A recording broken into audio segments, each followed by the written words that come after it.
Video ini saya buat untuk memenuhi tugas mata kuliah Hukum Pidana dengan judul Penghapusan Pidana menurut Pasal 44, 48, 49, 50, dan 51 KUHP. Nama saya Johannes Anugrah Sondak, NIM 2074 201013 dari kelas B2 Ekstensi. Dalam hukum pidana terdapat asas nullum delictum nulla puna sine previa lege penali, atau suatu perbuatan hanya dapat dihukum apabila sebelum perbuatan tersebut dilakukan telah ada undang-undang atau peraturan hukum yang melarangnya dan ada ancaman hukumnya. Yang mana asas ini tak terlepas dari asas legalitas, yaitu asas yang menekankan bahwa hukuman pidana sebagai undang-undang haruslah tertulis. Dalam hukum pidana, meskipun telah terbukti melakukan suatu tindak pidana dan memenuhi asas legalitas, terdapat alasan yang dapat dijadikan oleh hakim sebagai dasar untuk tidak menjatuhkan hukuman pidana kepada pelaku atau terdakwa. Alasan tersebut dinamakan dengan alasan penghapusan pidana.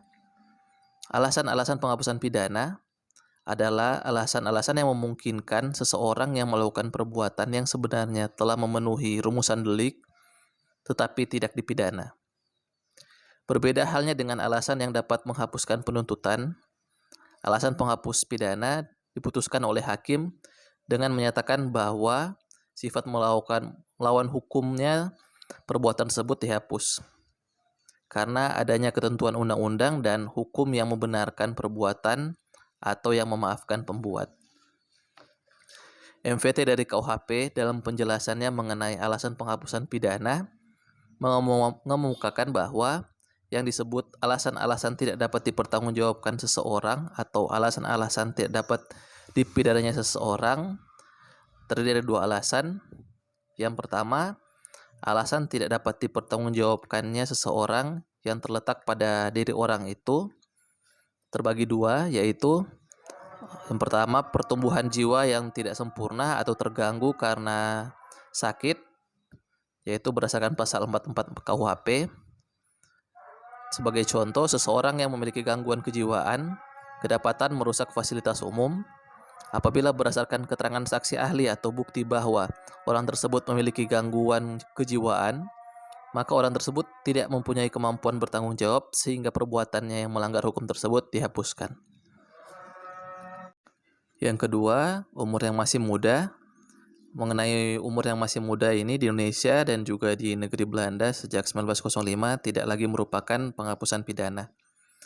Alasan yang kedua yaitu alasan tidak dapat dipertanggungjawabkannya seseorang yang terletak di luar orang itu. Alasan tidak dapat dipertanggungjawabkan seseorang yang terletak di luar orang itu diatur dalam KUHP dari pasal 48 sampai pasal 51 yang meliputi yang pertama, daya paksa atau overmark di pasal 48 KUHP. Contohnya, tangan seseorang yang dipegang oleh orang lain dan dipukulkan pada kaca sehingga kaca pecah, maka orang pertama yang tadi tidak dapat dikatakan telah melakukan perusakan benda atau pasal 406 KUHP. Yang kedua, pembelaan terpaksa pasal 49 KUHP. Contohnya, A menyerang B dengan menggunakan pisau. Untuk menghindari serangan A, maka B mendorong A dengan sekuat tenaga sehingga A terluka.